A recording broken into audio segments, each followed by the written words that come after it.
ሰላም ሰላም እንዴት ናችሁ? ሁሉ መልካም ነው ወይ? ለማታቆኝ ስሜት ይጂ ይባላል። አዲስ ከሆናችሁ ደግሞ ሰብስክራይብ እያረጋችሁ የዚህ ቻናል ቤተሰብ ሁኑ። ዛሬ ደግሞ የምንሰራው 3 አይነት ጤነኛ የሆኑ የጁስ አሰራር። የተጠቀምኳቸውን ግብአቶች በዲስክሪፕሽን ቦክሱ ላይ ያገኙታል። አሁን ወደ አሰራሩ እንሂድ።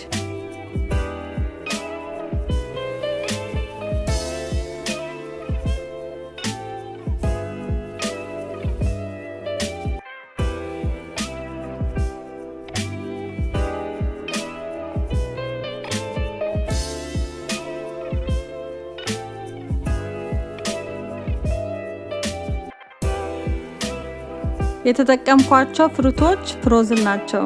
የተጠቀምኳቸው ግብአቶች ፒች፣ ስትሮበሪ፣ ማር እና ኮኮናት ወተት ናቸው።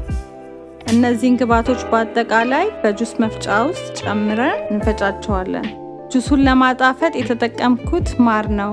ማር የተጠቀምኩት ጣፋጭም ጤነኛም ስለሆነ ነው።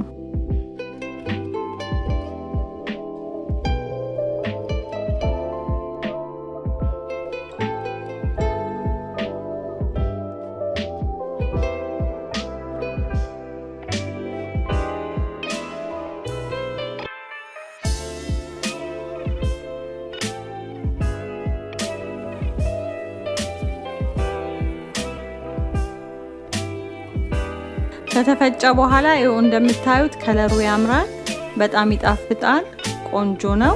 አሁን ደግሞ ወደ ሁለተኛው አሰራር እንሂድ።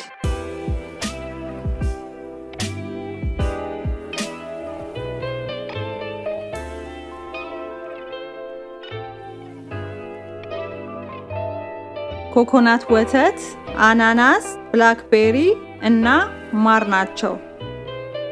እነዚህን ግብአቶች በአጠቃላይ በአንድ ላይ ጨምረን እንፈጫቸዋለን።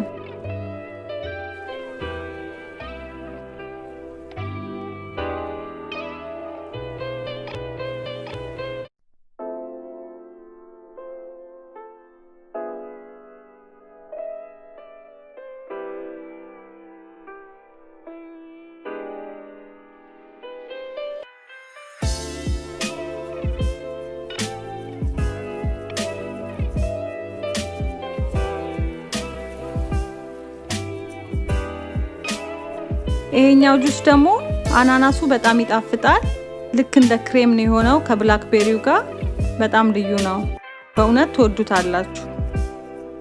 ሶስተኛው ደግሞ የተጠቀምኳቸው ግብአቶች ድራገን ፍሩት፣ ቺያሲድ፣ ኮኮናት ወተት እና ማር ናቸው።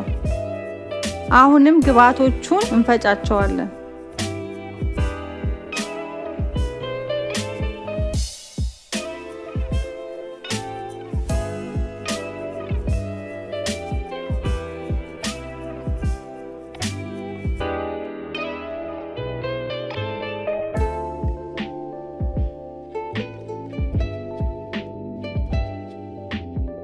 ጁሱ ከተፈጨ በኋላ በጣም የሚያምር ፒንክ ከለር ሆኗል። በጣም ያምራል፣ ይጣፍጣል፣ በጣም ቆንጆ ነው። እኔ ጁስ ወዳለሁ። ለምን? አንደኛ ጤነኛ ነው፣ ሁለተኛ ደግሞ ለመስራት በጣም ቀላል ነው፣ ሶስተኛ ደግሞ አሁን ሰመር ስለሆነ ቀዝቃዛ ነገር ስለሚያስፈልገን ጁስ በጣም ጥሩ ነው። ይሄን ቪዲዮ ከወደዳችሁት ላይክ፣ ኮሜንት፣ ሼር፣ ሰብስክራይብ ማድረግ አትርሱ። ሰብስክራይብ ስታደርጉ የደወል ምልክቱን መጫኑን አትርሱ። በሚቀጥለው ቪዲዮ እስክንገናኝ ድረስ ሰላም ሁኑልኝ። ባይ